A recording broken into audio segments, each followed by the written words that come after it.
Bapak, Ibu, saudara-saudara yang dikasihi Tuhan, kita ketemu lagi dalam acara Sentuhan Ilahi nomor episode yang ke-107. Kali ini kita berbicara mengenai mujizat yang dikerjakan oleh Tuhan Yesus dalam kitab Injil Yohanes, pasal yang kedua. Dari kisah ini kita dapat menarik satu pelajaran bahwa Allah ingin menyatakan dirinya melalui mujizat yang Dia kerjakan. Bahwa Dia adalah Allah yang Maha Kuasa. Begini kisahnya. Yesus dan murid-muridnya yang baru saja bergabung dengan Dia mengikuti panggilannya, bersama dengan ibunya pergi ke sebuah pesta perjamuan di negeri Kana. Dan sementara pesta berlangsung, mereka kehabisan air anggur. Sudah tentu hal ini menimbulkan kepanikan bagi tuan rumah. Tetapi ibu Yesus melihat hal itu,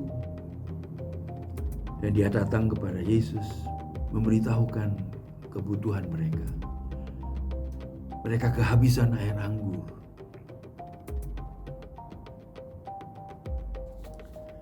Bapak, Ibu, saudara-saudara sekalian, mari kita perhatikan hal ini. Bahwa mujizat yang pertama yang dikerjakan oleh Tuhan Yesus, yaitu mujizat air kemudian menjadi anggur yang diciptakan olehnya. Dia lakukan mujizat ini di tempat pesta. Tuhan tidak membuat mujizat ini di bait Allah misalnya. Menomorsatukan rumah Allah, jadi Dia membuat mujizat di situ lebih dahulu sebelum melakukan yang lain-lain. Tidak. Allah membuat mujizat yang pertama di tempat pesta. Ini mengajarkan kita beberapa hal. Yaitu yang pertama, bahwa Allah melihat kehidupan ini tidak terkotak-kotak. Allah melihat kehidupan ini sebagai satu kesatuan yang holistik. Semua itu di hadapan Tuhan kudus. Kalau kita mau menjaga kekudusannya, bukan hanya pada waktu kita sedang beribadah kepada Tuhan, di rumah Tuhan, kita dikuduskan oleh Tuhan, bukan itu saja. Tapi dalam kehidupan kita sehari-hari. Di rumah, Tuhan ingin kita hidup kudus. Di tempat kerja, Tuhan ingin kita hidup kudus. Di tempat pesta ini pun, Tuhan ingin kita hidup kudus. Dan Dia mau menyatakan kehadirannya di tengah-tengah pesta yang riuh rendah itu. Tidak ada khidmatnya di tempat pesta. Semua ramai, ribut. Tapi Tuhan tidak terganggu dengan itu, karena Dia mau menyatakan dirinya kepada mereka. Ibu Yesus berkata kepada para pelayan, apa yang Dia suruh, yang merujuk kepada Yesus, apa yang Yesus suruh nanti kamu lakukan saja. Dan para pelayan itu kemudian disuruh oleh Yesus masuk mengisi tempayan-tempayan yang besar dengan air. Apa yang dilakukan oleh Yesus sukar dapat dimengerti oleh para pelayan itu, apa maunya. Tetapi karena mereka sudah disuruh untuk mentaati saja, maka mereka melakukan itu. Memang seringkali Tuhan bekerja itu di luar kemampuan kita, di luar kemampuan logika kita. Dan ketika sudah diisi dengan air, Tuhan suruh pelayan itu cedok dan tunjukkan, minta supaya kepala perjamuan mencicipi anggur ini. Mereka heran, ini air atau anggur? Tapi disuruh mencicipi kepala perjamuan yang memang sebagai seorang taster, ahli dalam mencicipi anggur, ahli dan tahu anggur yang baik dan dari yang tidak baik.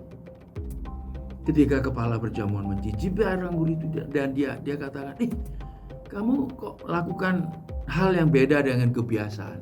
Biasanya orang memberikan air anggur yang enak lebih dulu. Setelah tamu-tamu puas minum, barulah yang kurang enak dihidangkan. Jadi kalau saudara ikut dalam perjamuan itu dan saudara kemudian mencicipi anggur yang belakangan itu kurang enak dibandingkan dengan yang duluan, itu berarti pesta sudah hampir selesai.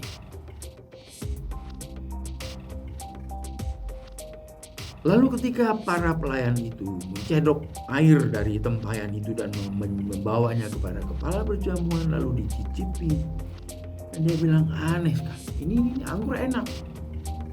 Ini yang berpesta ini melanggar peraturan, melanggar kebiasaan. Karena kepala perjamuan itu tidak tahu dari mana datangnya anggur yang lebih enak itu.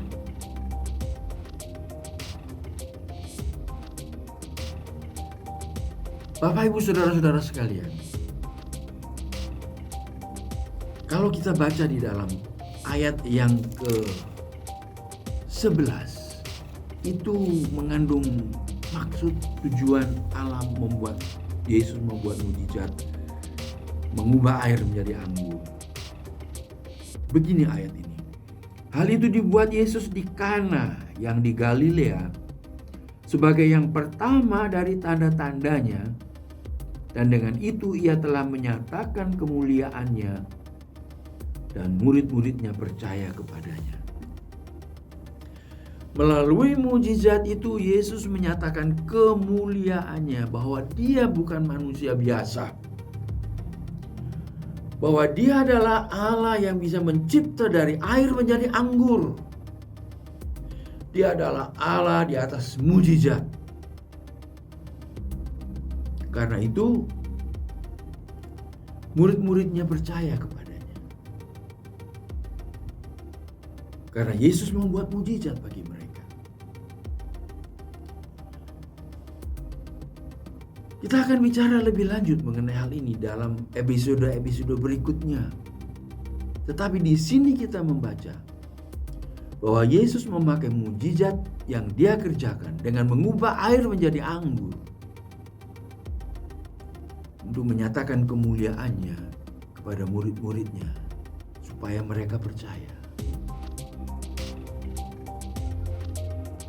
Mujizat apa yang saudara perlukan dari Tuhan Yesus? Di tengah-tengah situasi yang sulit sekali saat ini di Indonesia, bahkan di mana-mana di seluruh dunia, kita perlu mujizat dari Tuhan. Dan Tuhan dalam kemurahannya, Dia masih membuat mujizat untuk orang yang berpesta ini, yang kita tidak tahu siapa orangnya. Dia yang berpesta ini, tuan rumah tidak minta supaya dia ditolong dengan mujizat, tidak. Yang minta itu adalah Ibu Yesus yang tahu kebutuhan yang ada di situ. Saya berdoa kiranya Tuhan memakai saudara untuk bisa melihat kebutuhan yang ada di sekitar saudara. Lalu hati saudara terbeban dan berdoa minta supaya Tuhan campur tangan membuat mujizatnya. Dan pada waktu kita melihat mujizat Tuhan, kiranya kita akan percaya bahwa Yesus itu adalah Tuhan. Yesus adalah Tuhan di atas kualitas. The Lord of quality, kata Mary Johnson. Tuhan di atas kualitas. Tuhan di atas kualitas hidupmu. Dia mau membuat mujizat sehingga engkau akan melihat, merasakan bahwa tahapan yang berikutnya dalam kehidupan lebih enak, lebih indah, lebih mulia dari yang kemarin-kemarin. Kiranya Tuhan melakukan itu dalam hidup saudara dan engkau diberkati oleh Tuhan.